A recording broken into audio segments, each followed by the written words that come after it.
Experience the ultimate Broadway celebration with Reimagined, a holiday affair. Led by the talented Darryn de Souza and featuring the incomparable Divine Brown along with a live band. Enjoy a heartwarming twist on holiday favorites, perfect for musical theater fans of every age.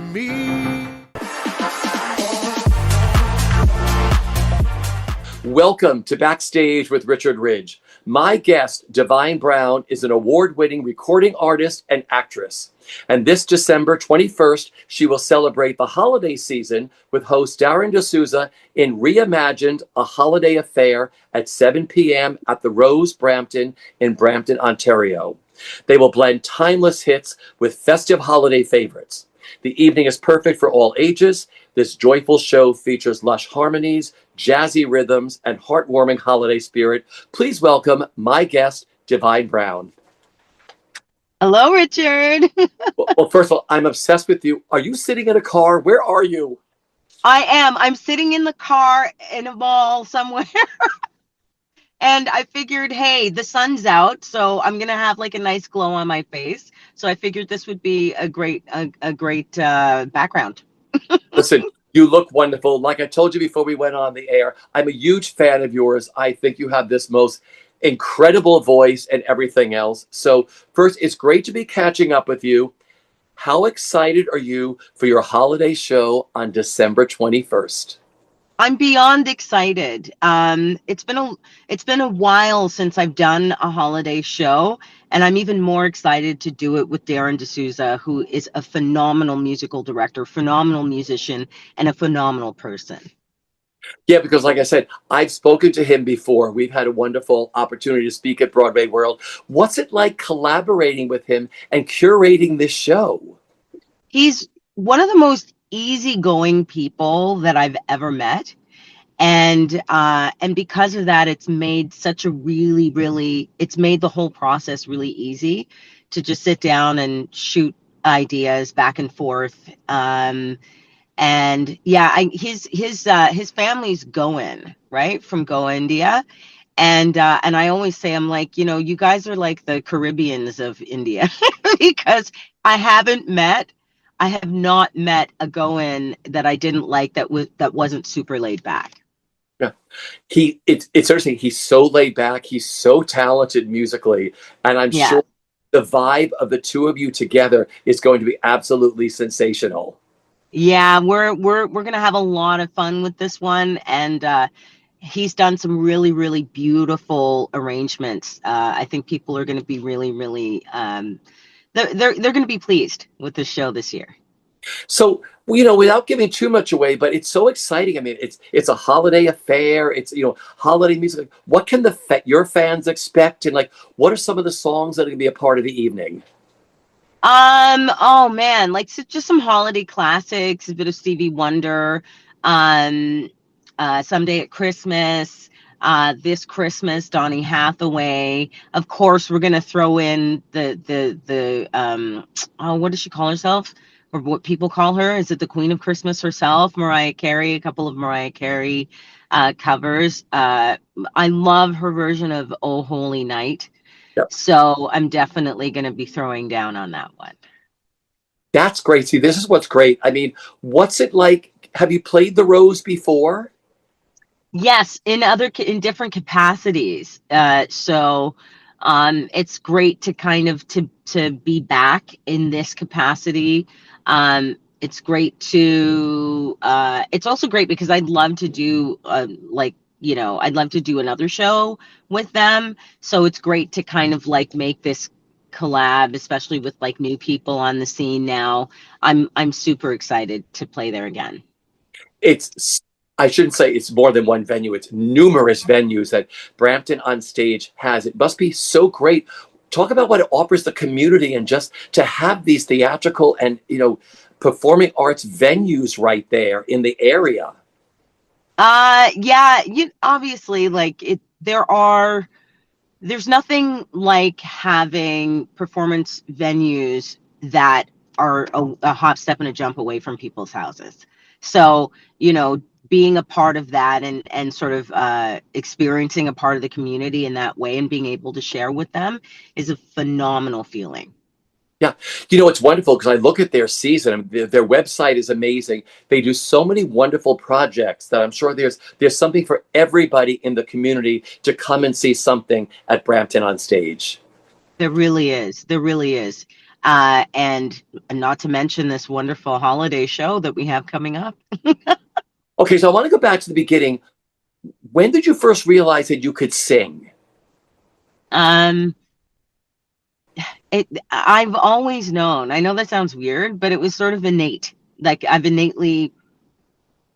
always had the idea in my mind for as far back as I can remember of wanting to be on stage. Like I'd be standing at the coffee table as a toddler or baby, just being able to stand. I remember just dancing my life away, holding on to the coffee table whenever I saw musical acts come on. I was like, I just knew that was my home. That was where I wanted to be, was on stage. And I started vocalizing, like, I don't know. I've always known. It's kind of weird. All throughout elementary school, whenever there was an opportunity to be a part of something musical or something that had to do with stage acting, anything, I was a part of it. Because I was such a ham, and then I really, really started to tap into that once I started singing in different gospel choirs. And that's when I knew. I was like, yeah, this is definitely, I've got something. And I was so focused on developing my voice. I would sing to all of my favorite artists like Shaka Khan. It didn't matter, Patti LaBelle, Whitney Houston. I would sing to them to continue to develop my voice. Because you have this incredible five-octave. You have this octave, listen to me. You have this incredible 5-octave range. I mean, was that something you worked on throughout singing, or was it something you sort of had, like, I could sing higher and higher and higher and in different octaves? Okay, first of all, I stumbled upon it. One of the first few times that I worked with a vocal coach, and I would do my whenever I was doing vocal exercises, my voice would flip, and I thought that I was doing something wrong. I thought, oh my God, there's like something wrong with my voice. Like, it's just, you know what I mean? Like I didn't make the connection that it was an extension of my register. And even when he tried to explain that to me, I was like, I don't know what you're talking about. And then for whatever reason, one day I was laughing and I went, oh, wait. Oh, I was like, okay, that's what he meant. So I had a eureka moment at that point, laughing. And that's when I started to really, really develop that sound. Like I've been listening to Mariah Carey, for instance, for years, but then, there was Minnie Riperton before her, and I loved her for years. And but I didn't know that I could get there until I think trying to do the Mariah Carey stuff helped to make that connection. So yeah. No, it's amazing though when people discover their voices. You mentioned your musical influences. I mean, Chaka Khan, Patti LaBelle, Aretha Franklin, all these Whitney Houston, all these incredible people. I've spoken to people over the years, and they said they helped me learn to sing because you would just listen to them and you would just not emulate them, but emulate them through divine and be like, oh my God, this is what I do, right? 100% I emulated them. Like I did everything that I could to create. My thing was I kind of viewed my voice and the development of it as learning new tricks, right? So each singer that I would try to emulate meant that I learned a new trick. So I have this really cool bag of tricks that I can go to when I want to create a sound or create an atmosphere or create an ambiance with my voice. So when I want to sound like a horn, I go for the Shaka Khan bag. It's not that I sound like her. It just means that I've accessed a part of my voice that emulates a horn. You know what I mean? Those are the kinds of things that I learned from different singers. I have so many influences, really. No, I love that though, because you as a singer hear like Chaka Khan, you say like the horn. It's like I'm sure there's something that plays in your head, like because like 5 octaves. I'm like, that's crazy. I mean, it's crazy, fabulous that you have all this. And you learned it from a lot of these people that were influences in your life. 100%, 100%. Now, I have to go back. You have so many incredible award-winning albums. I want to go back to the beginning because I know the record business is such a strange business and it's totally changed over the years. And every day, I'm sure for you as a recording artist, every day it's something new. Now we stream somewhere else, or now something's different. But your first album was released independently, right? On an independent label? Are you talking? Yeah, like it was on an imprint label that was Yeah. connected to Universal. That's correct. Yeah.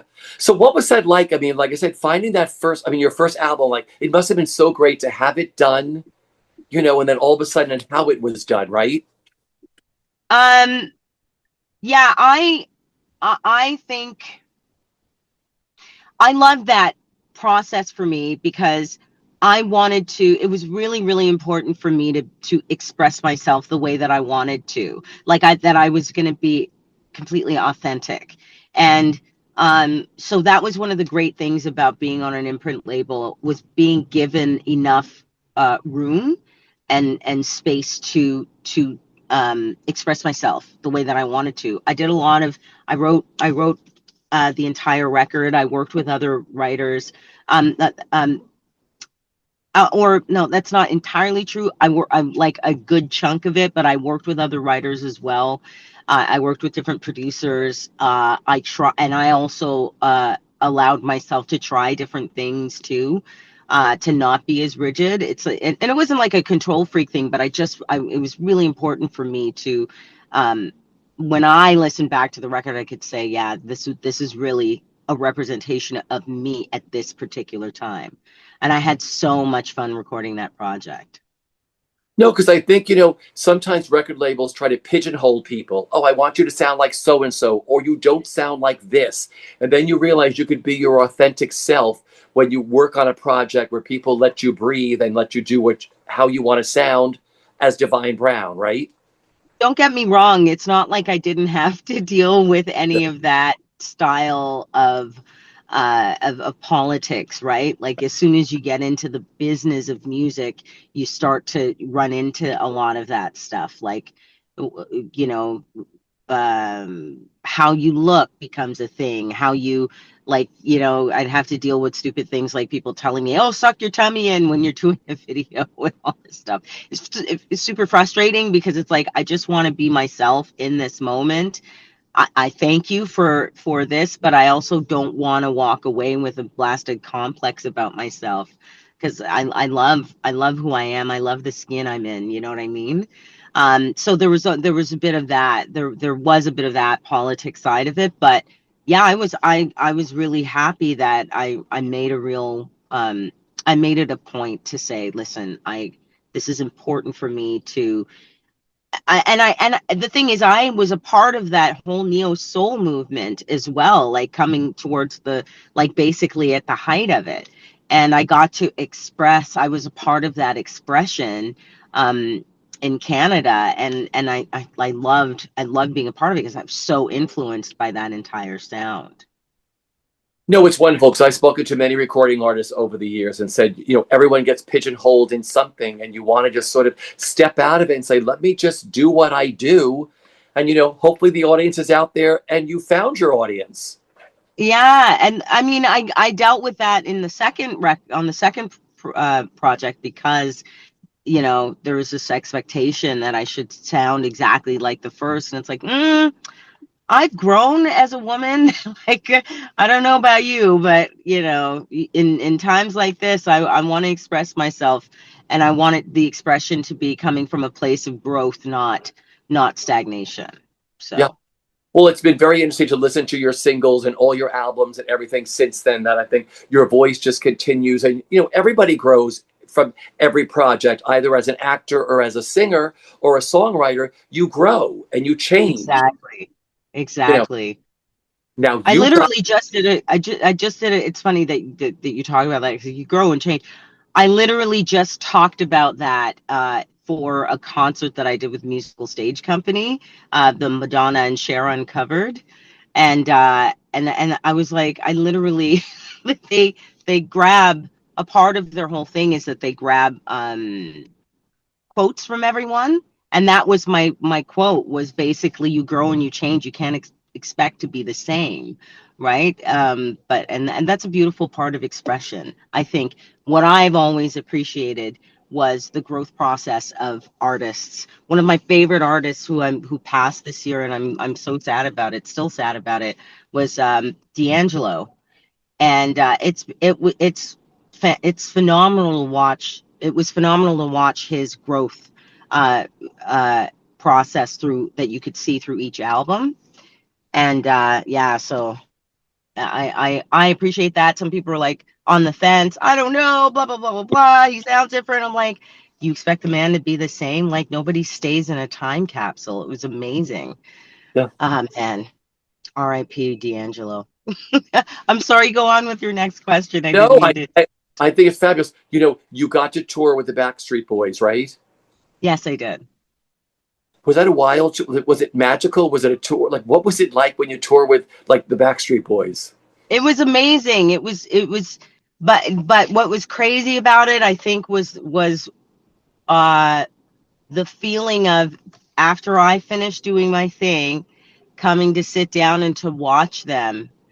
And as soon as the lights go down, I've never heard deafening screaming like that in my life. Like, the pitch was insane. I'd never heard or experienced that. It goes right through your whole body. I was like, oh, wow. Like, these guys are legends for real, for real. You No, it's know? amazing. There's nothing like going to like a big arena, because, like, you know, we used to go as like, you know, teenagers, and like you couldn't hear. Like 5 days later, you'd have ringing in your ear, and I'm sure it was Yeah. the same thing. Like being on tour with them. Thank God you had to do the stuff before they hit the stage or whatever. You know what I mean? Oh, absolutely. And I only needed to experience being in the audience once, because after that, I was like, oh, my ears have to adjust. Yeah. But it was a fantastic tour. That's amazing. Now, you also, in 2023, you played Helene in the Canadian premiere of the musical, one of my favorite musicals, Natasha Pierre and the Great Comet of 1812. How magical was it playing that role and living in the world of that musical? I actually got to play that role 2 times over, because we just finished it at the Royal Alex in this past summer. So how magical was it?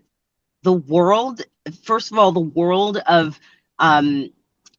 Natasha Pierre and the Great Comet of 1812, that whole world was uh, oh my gosh, uh, the author, I can't remember his name, Dave, what's his last name? Dave Malloy?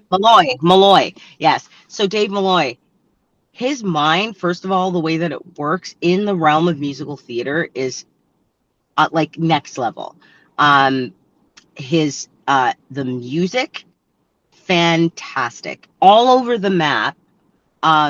Interesting story in terms of him going to do research in Russia, and blending how he blended contemporary Russia and old world Russia was phenomenal. And I loved playing Helene. I had so much fun.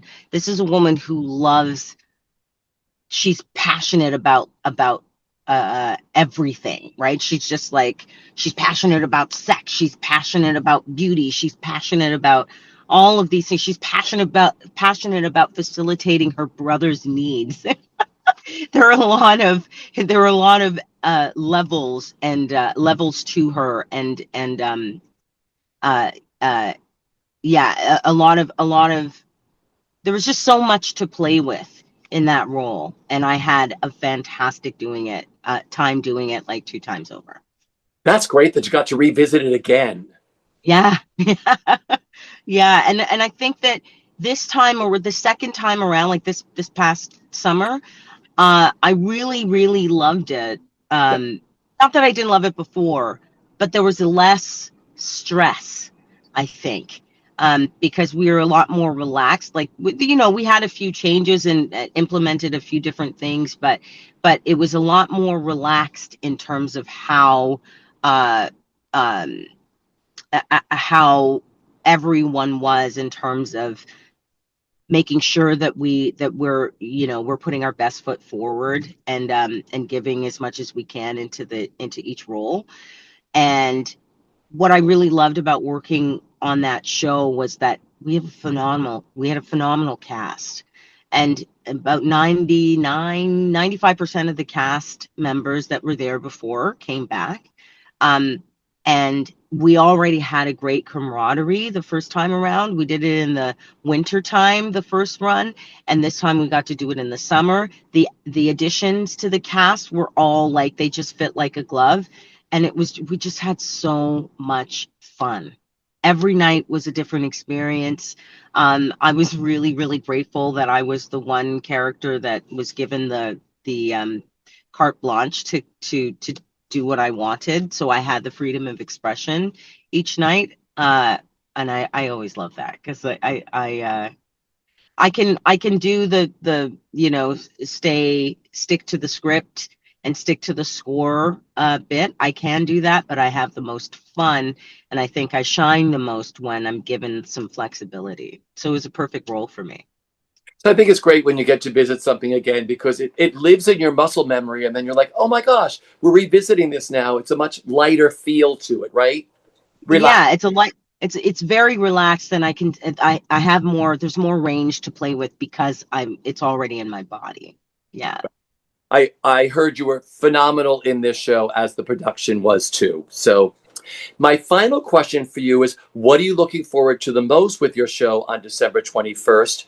And what are you most thankful for this holiday season? I think I'm just looking forward to really digging into these arrangements. I'm looking forward to I'm really looking forward to the horns. Like, there's Darryn put together some really, really beautiful horn arrangements. So I'm really looking forward to that. I'm a horn girl. I love the horns, especially trumpet. And I'm looking forward to working with everyone in the band. I am grateful for this holiday season, to say that I had a really, really great, just reflecting on the year that I've had. I've had a really, really great year. And I've got to do some really, really cool projects.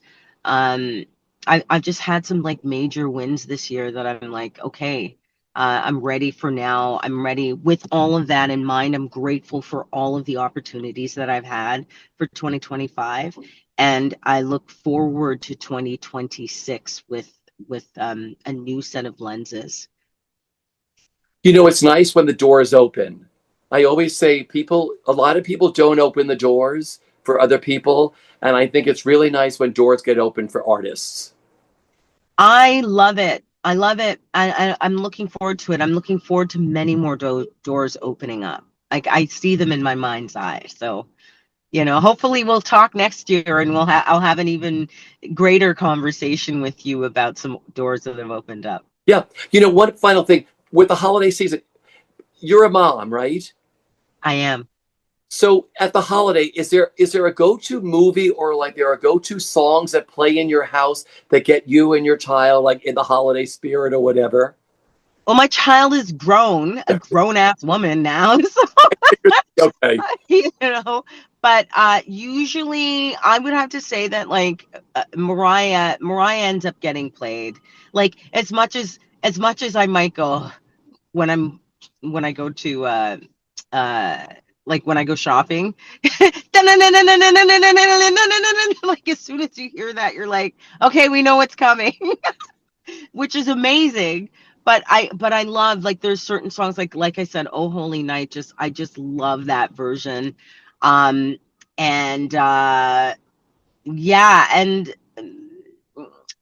you know what's interesting? My brother-in-law has family connected to Boney M. So like the original, like some of the original members. So like he's got a cousin in the group. So one of the things I look forward to is going to the Boney M concert. I'm gonna see if I can drag my daughter this year. You know? Yeah. I could go shopping with you, and you could just stand there and do your own concert in a at a mall. I could. Absolutely. Well, for everybody watching, once again, Divine Brown and Darryn de Souza will be celebrating the holiday season on December 21st at 7 p.m. at the Rose in Reimagined, a holiday affair. For tickets, visit Brampton On Stage. Divine, thank you for dropping by to visit with me at Broadway World. Thank you, Richie. I really appreciate it. And everybody, get your tickets if you're in Canada to see this concert. If not, go to the theater and have a happy holiday season. Take care, everyone.